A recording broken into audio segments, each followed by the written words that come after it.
कई साल पहले की बात है कि मेरे घर के सामने एक एहसन नामी लड़का रहता था। मैं अपने घर की खिड़की से अक्सर एहसन को देखा करती थी। वो इतना खूबसूरत था कि मुझे उससे बेइंतहा मोहब्बत हो गई। वो मुझे देखने के लिए अक्सर गली में खड़ा रहता था। एक दिन उसने किसी बच्चे के हाथ अपना फोन नंबर भेजा। यूं हमारा फोन पर राब्ता बहाल हुआ। फिर हम दिन रात फोन पर आपस में बातें करने लगे।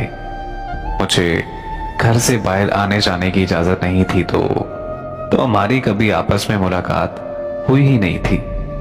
हम एक दूसरे को दूर से देखकर ही खुश हो जाते थे। 2 सालों बाद उसने मुझे बताया कि उसे ब्लड कैंसर हो गया है। ये सुनकर मैं बहुत रोई और उससे वादा किया कि मैं कभी भी उसका साथ नहीं छोड़ूंगी। लेकिन वक्त के साथ साथ वो बदसूरत होने लगा। कैंसर की वजह से उसके सर के बाल गिरने लगे। यहां तक कि मुझे उससे देखकर खौफ आने लगा तो मैंने उससे बात करना बंद कर दी। फिर मेरी जिंदगी में फैसल नाम का एक लड़का आया। मैं फैसल से फोन पर बातें करने लगी। मैं फैसल की मोहब्बत में इस कदर मगन हो चुकी थी कि एहसन तो मेरे जैसे दिलो दिमाग से ही निकल चुका था।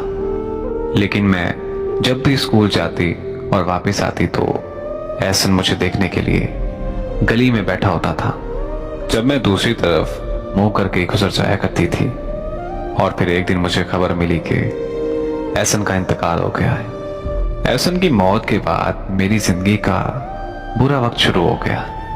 मुझे फैसल ने किसी और लड़की के लिए छोड़ दिया। मोहब्बत का दर्द जाना तो मुझे एहसन का दर्द समझ आया। ये समझ आया कि एहसन मेरी वजह से किस कदर किन किन तकलीफों में मुब्तला रहता था। अब मैं कई सालों से अपने घर की खिड़की से बाहर घंटों घंटों तक एहसन को ढूंढती रहती हूँ, लेकिन वो मुझे कहीं नजर नहीं आता। और अब मुझे तो फैसल की कोई बात याद नहीं आती, मगर एहसन का चेहरा हर वक्त मेरी आंखों के सामने रहता है और मैं उसकी यादों में घंटों बैठ के रोती रहती हूँ। काश वो एक बार वापस आ जाए तो मैं उसके पांव पकड़कर माफी मांग लूंगी। सही कहते हैं कि इंसान की कदर तब होती है और उससे मोहब्बत तब होती है जब वो इस दुनिया से रुखसत हो जाता है। बहुत कम लोग होते हैं जो वक्त पर अपनी मोहब्बत की कदर करते हैं।